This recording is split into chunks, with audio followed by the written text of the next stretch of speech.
జై శ్రీరామ్. శ్రీమాత్రే నమః. శ్రీ గురుభ్యో నమః. 2024 సంవత్సరం జూన్ మాసంలో 15వ తారీఖు నుంచి జూన్ నెల 29వ తారీఖు వరకు కూడా గోచారంలో ఒక విశేషాంశం ద్వాదశ రాశుల వాళ్ళకి చోటు చేసుకుంటుంది. ఆ విశేషాంశం ఏంటంటే బుధాదిత్య యోగం. బుధాదిత్య యోగం ద్వాదశ రాశుల వాళ్ళకి యాక్టివ్ కాబోతూ ఉంది గోచార గ్రహస్థితుల రీత్యా. అసలు ఏంటి బుధాదిత్య యోగము, దీనివల్ల వచ్చే ఫలితాలు ఏంటి, ఇవన్నీ మనం చూద్దాము. బుధాదిత్య యోగం ఎప్పుడైనా సరే రవి బుధులు కలిసి ఒక రాశిలో ఉంటే కనుక దాన్ని బుధాదిత్య యోగం అంటాము. ఈ బుధాదిత్య యోగము 12 రాశుల్లో కూడా రవి బుధులు కలిసే అవకాశం కలుస్తారు. ఎందుకంటే రవి బుధులు ఇద్దరు కూడా పక్కపక్క రాశుల్లోనే ఉంటారు, లేదంటే చాలా టైమ్స్ వాళ్ళిద్దరు కలిసి ఒక రాశిలోనే సంచారం చేస్తూ ఉంటారు. అంత మాత్రాన అందరికీ బుధాదిత్య యోగం అప్లికేబిలిటీ ఉండదు. మీరు పుట్టినప్పుడు మీ జన్మజాతకంలో కనుక రవి బుధులు ఇద్దరు మిథున రాశిలో ఉన్న, కన్యా రాశిలో ఉన్న, అలాగే సింహరాశిలో ఉన్న, మేషరాశిలో ఉన్నా కూడా బుధాదిత్య యోగం వర్తిస్తుంది. ఈ రాశుల్లో కనుక రవి బుధులు మీరు పుట్టినప్పుడు ఉంటే కనుక మీ జన్మజాతకంలో మీకు బుధాదిత్య యోగం వర్తిస్తుంది. ఇప్పుడు అందరికీ అలా పుట్టాలని ఉండదు కదా. అప్పుడు గోచారంలో వచ్చినది డెఫినెట్గా మనం ఒడిసి పట్టుకోవడానికి అవకాశం ఉంటుంది. అలా ఒడిసి పట్టుకోవడానికి ఏం పరిహారం చేస్తే మీ జన్మజాతకంలో లేకపోయినా మీరు యాక్టివేట్ చేసుకోవచ్చు. ఇప్పుడు గోచారంలో ఇస్తుంది కాబట్టి మీరు యాక్టివేట్ చేసినా చేసుకోకపోయినా ఫలితం మీకు ఉంటుంది. కాకపోతే ఫలితాన్ని మీరు 100% ఫలితాన్ని 80% తీసుకోగలుగుతారా, లేదంటే మీరు యాక్టివేట్ చేసుకోకపోయినా మీకు 40 to 50% వస్తుంది. సో తెలుసుకోవడం వల్ల మనం ఆ పరిహారం చేయడం వల్ల మ్యాక్సిమం దాన్ని మనం గ్రహించడానికి, ఆ యోగాను మనం కంప్లీట్గా అబ్జర్వ్ చేయడానికి అవకాశం ఉంటుంది. ఈ బుధాదిత్య యోగం ఇప్పుడు మనం ఈ రాశిలో ఉంటే బాగుంటుందని తెలుసుకున్నాం కదా.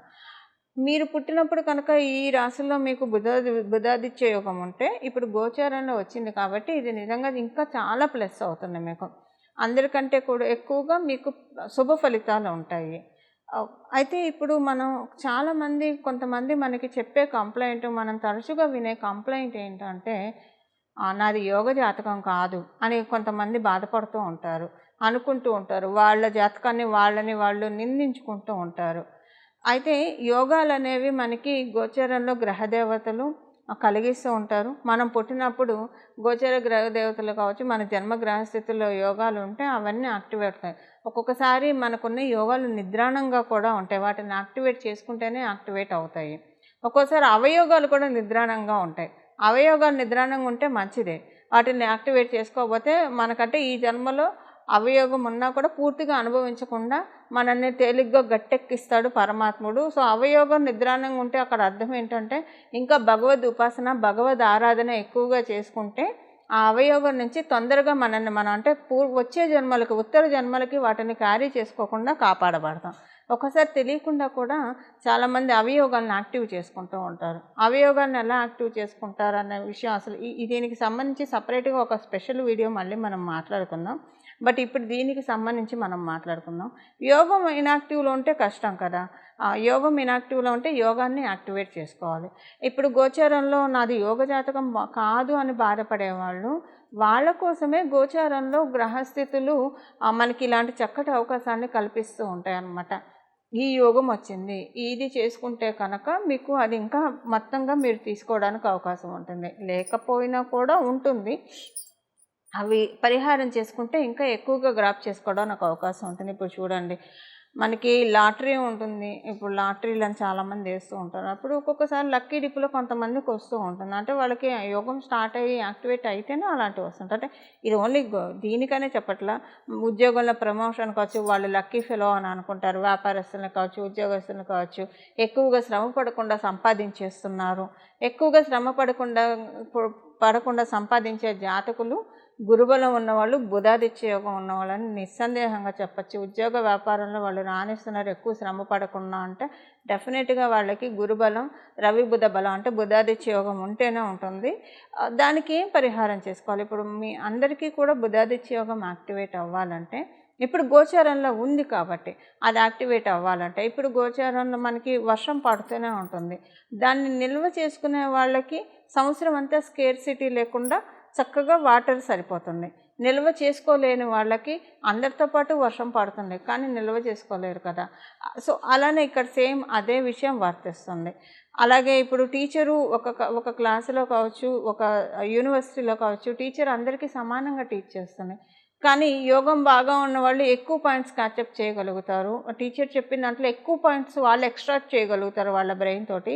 కొంతమంది అసలు చెప్పింది కూడా క్యాచప్ చేయలేకపోతారు. కొంతమంది చెప్పినంత వరకే క్యాచప్ చేస్తారు. కొంతమంది ఎక్స్ట్రాక్ట్ చేసుకుంటారు, ఇంకా కొన్ని క్వశ్చన్స్ కూడా అడుగుతారు. సో ఇదంతా ఎవరికి జరుగుతుంది? జన్మజాతకంలో బాగా యోగం ఉన్న వాళ్ళకి. సో టీచర్ అందరికీ చెప్తుంది. అలాగే ప్రకృతి మనందరికీ యోగాన్ని ఇచ్చినా కూడా, అంటే గోచరంలో యోగాన్ని ఇస్తుంది. ఎవరికి ఎక్కువగా క్యాచప్ చేసుకోగలుగుతారు? వాళ్ళ జన్మజాతకంలో ఆల్రెడీ యోగంలో పుట్టిన వాళ్ళు ఎక్కువ క్యాచప్ చేసుకోగలుగుతారు ఈ గోచరంలో వచ్చిన యోగాన్ని కూడా. అలా కాకుండా అందరూ క్యాచప్ చేసుకునే విధంగా ఈ మనం ఇప్పుడు ఏం పరిహారం చేయాలో కూడా మనం ఒకసారి చూద్దాం. అసలు దీని ఫలితాలు ఎలా ఉంటాయి, ద్వాదశ రాశుల వాళ్ళకి విడివిడిగా మనం తెలుసుకుందాము. ధనుసు రాశిలో పుట్టిన వాళ్ళకి వ్యాపారం ఎక్స్పాండ్ చేసుకోవడానికి బుధాదిత్య యోగం బ్లెస్సింగ్స్ని, వరాల జల్లుని కురిపిస్తూ ఉంది. వ్యాపారం, మీరు ఫ్రీలాన్స్ వర్క్స్ చేస్తున్న, వ్యాపారం చేస్తున్న, ఏమైనా ప్రాజెక్ట్స్ చేపట్టి దానికి సంబంధించిన పనులు చేస్తూ ఉన్న వాటన్నిటికీ కూడా చక్కటి బ్లెస్సింగ్స్ మీకు బుధాదిత్య యోగం అందిస్తూ ఉంది. అయితే ఉద్యోగస్తులకి కూడా చాలా బాగా ఉంది. ఏకకాలంలో ఉద్యోగస్తులకి, వ్యాపారస్తులకి ఇద్దరికీ ఫైనాన్షియల్ సెక్యూరిటీని అందించడానికి బుధాదిత్య యోగం చోటు చేసుకుంటూ ఉంది గోచారంలో. ఈ రాబోయే 5 నెలల్లో మంచి అనుకూలతల్ని చూస్తారు any point of time. But ఇప్పుడు చూసే అనుకూలత, ఇప్పుడు మనకి ఏదైనా అనుకూలత వస్తే అది లాంగ్ లాస్ట్ అవ్వాలి. ఇప్పుడు కొంతమందికి వ్యాపారంలో సక్సెస్ వస్తుంది, బట్ సక్సెస్ వచ్చినా అది నిలబడదు, కొంతకాలమే ఉంటుంది. లేదా కొంతమందికి లాంగ్ లాస్ట్గా ఉండిపోతుంది. ఇంకా అది ఇప్పుడు అంటే కొంతమందికి ఒక 3 నెలలు, సంవత్సరం కూడా ఉండదు, తర్వాత మళ్ళీ వెనక్కి వెళ్ళిపోతున్నారు యోగం. వ్యాపారస్తులు కావచ్చు, ఉద్యోగస్తులు కావచ్చు. బట్ కొంతమందికి ఏంటంటే అలాగా 3 years 5 years ఇంకా లైఫ్ లాంగ్ ఉండిపోతుంది. అదేంటంటే వాళ్ళకి కరెక్ట్ ఆ టైంలో ప్రారంభిస్తారు. సో అలా ఇప్పుడు ఏంటంటే మీరు చేస్తున్న, అంటే కొత్తగా ప్రారంభించడానికైతే మీ జన్మజాతకం సహకారంగా ఉంటేనే ప్రారంభించాలి వ్యాపారము. కానీ ఆల్రెడీ ప్రారంభించిన వాళ్ళకి, ఉద్యోగస్తులకి ఇప్పుడు డెస్టినీ మిమ్మల్ని కనీసం ఇక్కడి నుంచి కొన్ని సంవత్సరాలు మీకు వచ్చే యోగం సెక్యూర్ చేసే విధంగా, కొన్ని సంవత్సరాలన్నా ఆ యోగాన్ని తీసుకునే విధంగా మిమ్మల్ని దీవిస్తూ ఉంది. కమ్యూనికేషన్ రిలేటెడ్ వాటిల్లో చాలా బాగా ఉంటుంది. జనరల్గానే ధనుసు రాశి వాళ్ళు ప్లెయిన్ హార్ట్, ప్యూర్ హార్ట్ ఉంటారు. చాలా సాత్వికతని వాళ్ళ మదిలో, వాళ్ళ మస్తిష్కంలో నింపుకొని ఉంటారు. ఎవరి గురించి అయినా చెడు చెప్తుంటే వినడానికి ఇష్టపడరు. చెడు చెప్తున్న వాళ్ళని కరెక్ట్ చేయడానికి ప్రయత్నించే చక్కటి జాతకులు నిస్సందేహంగా ధనుసు రాశిలో పుట్టిన వాళ్ళు. మీ చక్కటి ఆలోచనే మీకు శ్రీరామ రక్ష, అదే మిమ్మల్ని కాపాడుతుంది. గోచరంలో బుధాదిత్య యోగం మీకు చక్కటి బ్లెస్సింగ్స్ అందజేస్తూ ఉంది. ఇప్పుడు చేయాల్సిన పరిహారం కూడా ఒకసారి చూద్దాం. బుధాదిత్య యోగం మీరు యాక్టివేట్ చేసుకుంటే గోచారంలో ఉన్నది ఎలా మీకు ఫలితాన్ని ఇస్తుంది. ఇప్పుడు మనకి జరగబోయే ఈ బుధాదిత్య యోగము జూన్ నెల 15వ తారీఖు నుంచి 29వ తారీఖు వరకు బుధాదిత్య యోగం ద్వాదశ రాశుల వాళ్ళందరికీ ఉంది. ఈ ఉన్న బుధాదిత్య యోగము ఈ ఫలితాలు ఈ రాబోయే 5-6 నెలల్లోపు మీరు తీసుకోవడానికి, గ్రాప్ చేసుకోవడానికి చాలా చక్కగా ఉంటుంది. ఇప్పుడు మనం పరిహారం చూద్దాం. పరిహారము ఎప్పుడైనా రవి బుధులు ఇప్పుడు మిథున రాశిలో కలుస్తూ ఉన్నారు కాబట్టి చక్కగా శ్రీరామచంద్రమూర్తిని ఆరాధించడం చాలా చక్కటి పరిహారము. రవి బుధులు ఎప్పుడైనా సరే రవి బుధులు బుధాదిత్య యోగాన్ని ఎవరికైతే ప్రసాదిస్తూ ఉన్నారో వాళ్ళు ఎవరైనా సరే శ్రీరామచంద్రమూర్తి ఆరాధన చేయడం ప్రారంభిస్తారో, వాళ్ళు ఎవరైతే మాటకు ముందు జై శ్రీరామ్, మాట తర్వాత జై శ్రీరాము, పడుకున్నప్పుడు జై శ్రీరామ్, లేస్తూ జై శ్రీరామ్, తినే ముందు జై శ్రీరామ్, తిన్న తర్వాత జై శ్రీరామ్, ఎవరితో మాట్లాడాలన్నా ఖాళీగా ఉన్నప్పుడు కూడా జై శ్రీరామ్ అనుకోవడం, శ్రీరామచంద్రమూర్తి ఆరాధన చేస్తూ ఉంటే నెమ్మదిగా వాళ్ళ జాతకంలో ఉన్న అవయోగాలన్నీ కూడా అంతం చేసేస్తాడు. అంటే తొక్కిపట్టి ఆ పరమాత్ముడు మన జాతకంలో ఉన్న అవయోగాలన్నింటినీ కూడా మన కాళ్ళ కింద చెప్పు కింద తేలులాగా మనకి వాటిని చేసేసి వాటిని తొక్కుకుంటూ మనం పైకి వెళ్ళే విధంగా భగవంతుడు మనల్ని కటాక్షిస్తాడు. బుధాదిత్య యోగం అసలు మీకు గోచారంలో కాకపోయినా విడిగా కూడా మీ జన్మజాతకంలో ఉన్నా లేకపోయినా యాక్టివేట్ చేసుకోవడానికి ఈ రెమెడీ ఎప్పుడు పనిచేస్తుంది. అంటే ఇండైరెక్ట్గా యాక్టివేట్ చేసుకోవడానికి ఈ రెమెడీ ఎప్పుడు పనిచేస్తుంది. ఇప్పుడు గోచారంలో ఉంది కాబట్టి తప్పకుండా ఈ నెల రోజులు ఇంకా గట్టిగా మాట్లాడితే ఈ 5 నెలలు ఎవరైతే శ్రీరామచంద్రమూర్తి ఆరాధన చేస్తారో, మీ ఇంటి దగ్గర శ్రీరామచంద్రమూర్తి ఆలయం ఉంటే ఆలయానికి వెళ్ళి ఎవరైతే ప్రదక్షిణం చేసి వస్తారో అక్కడ ఉన్న ఋత్వికులకి కొంత సంభావన ఇచ్చేసి దక్షిణ ఇచ్చేసి వస్తారు. ఆలయం లేకపోయినా సరే, అంటే రామాలయం లేని ఊరు ఉండదు, ప్రాంతము ఉండదు కాబట్టి ఒకవేళ ఏ పరిస్థితుల్లో అయినా ఉన్నా లేకపోయినా కూడా ఆలయ దర్శనం చేసుకుంటూ దాంతోపాటు శ్రీరామ రక్ష స్తోత్రాన్ని ప్రతిరోజు ఉదయాన్నే చదవండి. ప్రతిరోజు ఉదయాన్నే శ్రీరామ రక్ష స్తోత్రం చదువుతూ దానితో పాటు హనుమాన్ చాలీసా 3 సార్లు చదవాలి.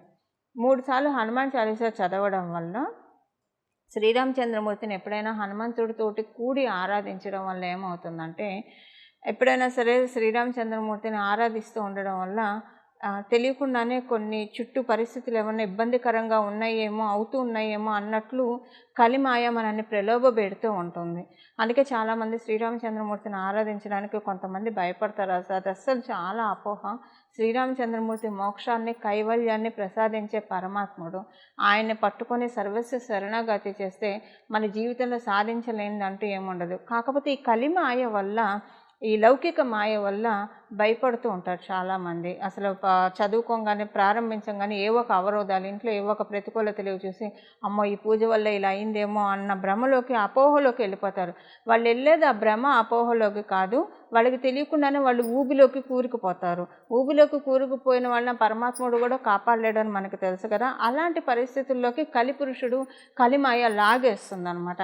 అందువల్ల అలాంటి ప్రలాభాలకు అస్సలు లోన్ అవ్వకండి. శ్రీరామచంద్రమూర్తి పలికే దైవం. అందుకే అలాంటి వాటికి మీరు లోన్ అవ్వకుండా ఉండడానికి ప్రొటెక్టింగ్గా శ్రీరామ రక్ష స్తోత్రం చదువుతూ వెంటనే హనుమాన్ చాలీసా 3 సార్లు చదవడం వల్ల ఇలా కలిమాయ ప్రలోభ పెట్టకుండా తోకతో ఆయన జాడించి కొడతాడు. మనకు వచ్చే ప్రతికూల పరిస్థితులన్నీ జాడించి కొట్టి మనల్ని చక్కగా మనం దేనికోసమైతే ఈ పరిహారం చేస్తున్నామో దాన్ని మనకి అందించడానికి, దాన్ని మనం చక్కగా ప్రొటెక్టివ్ వేలో మనకు వస్తుంది అని చెప్పడంలో ఏమాత్రం సందేహం లేదు. ఈ పరిహారం చేసుకోండి మీరంతా కూడా. ఈ పరిహారం చేసుకొని శ్రీరామచంద్రమూర్తి ఆశీస్సులతో పాటు ఎప్పుడైనా శ్రీరామచంద్రమూర్తిని హనుమంతుడితోటి సహితంగా పూజిస్తే కనుక మనకి చాలా బాగుంటుంది. చాలా ప్రొటెక్టివ్గా, సెక్యూర్డ్గా, చాలా కరేజ్గా మన పనులన్నీ మనం చేసుకుంటాం. చాలా చక్కని డ్రైవ్ తోటి మనం వెళ్తాము. ఈ పరిహారం చేసుకొని బుధాదిత్య యోగాన్ని మీరందరూ కూడా యాక్టివేట్ చేసుకోవాలని, తద్వారా వచ్చే శుభ ఫలితాలని మీరందరూ అందుకోవాలని చెప్పి నేను కూడా మనస్ఫూర్తిగా శ్రీరామచంద్రమూర్తిని అలాగే హనుమంతుడిని ప్రార్థిస్తున్నా. దాంతోపాటు ఒక చిన్న మంత్రం కూడా మీరు ఈ 5 నెలలు స్మరించడానికి ప్రయత్నించండి. రక్షాస్తోత్రం, శ్రీరామ రక్షాస్తోత్రం, హనుమాన్ చాలీసాతో పాటు మీరు ఏం చేస్తూ ఉన్నా సరే, ఏ పని చేస్తున్నా ఈ నామాన్ని కూడా జపించుకోండి. ఈ 5 నెలలు విడవకుండా ఈ నామాన్ని భక్తి శ్రద్ధలతో జపించండి. మీరు పొద్దున్న లేచిన దగ్గర నుంచి రాత్రి పడుకునే వరకు కూడా, రాత్రి పడుకునే వరకు మీరు ఏ అవస్థలో ఉన్నా సరే, అంటే ఎటువంటి కండిషన్లో ఉన్నా సరే, మీరు మనసులో అయితే ఈ నామాన్ని జపించుకోవచ్చు. మీరు ఆడవాళ్ళైతే ఋతుక్రమంలో ఉన్నా, లేదా అశౌచంలో ఉన్నా, ఎలాంటి జాతా శౌచంలో ఉన్నా, మృతా శౌచంలో ఉన్నా, ఎలాంటి పరిస్థితుల్లో ఉన్నా ఈ నామాన్ని జపించుకోవచ్చు. ఎందుకంటే ఒకవేళ మీరు ఋతుక్రమంలో ఉండి లేదా అశౌచంలో ఉన్న, జాతా శౌచం, మృతా శౌచంలో ఉంటే రక్షాస్తోత్రాన్ని, హనుమాన్ చాలీసాని చదవచ్చా చదవకూడదు అని అది చదవచ్చు, అంటే చదవకూడదు యాక్చువల్గా. సో అలాంటి అనుమానం ఏమన్నా ఉన్నప్పుడు ఈ నామాన్ని చదవచ్చు. బట్ చదవగలిగిన రామరక్షా స్తోత్రాన్ని అలాగే హనుమాన్ చాలీసాని చదువుతూ ఇది కూడా చదువుకుంటే కనుక అద్భుతమైన ఫలితాలు ఉంటాయి. ఆ మంత్రాన్ని ఇప్పుడు మనం చూద్దాం. శ్రీరామ భక్తాయ హనుమతే నమః. శ్రీరామ భక్తాయ హనుమతే నమః. శ్రీరామ భక్తాయ హనుమతే నమః. ఈ నామాన్ని చక్కగా పగొడిసి పట్టుకొని చాలా చక్కటి అనుకూల ఫలితాలని మీరందరూ అందాలని చెప్పి, మీరందరూ అందుకోవాలని చెప్పి నేను కూడా మనస్ఫూర్తిగా శ్రీరామచంద్రమూర్తిని మరియు హనుమంతుడి చరణాలని ప్రార్థిస్తూ మంగళం. నమో భగవతే వాసుదేవాయ.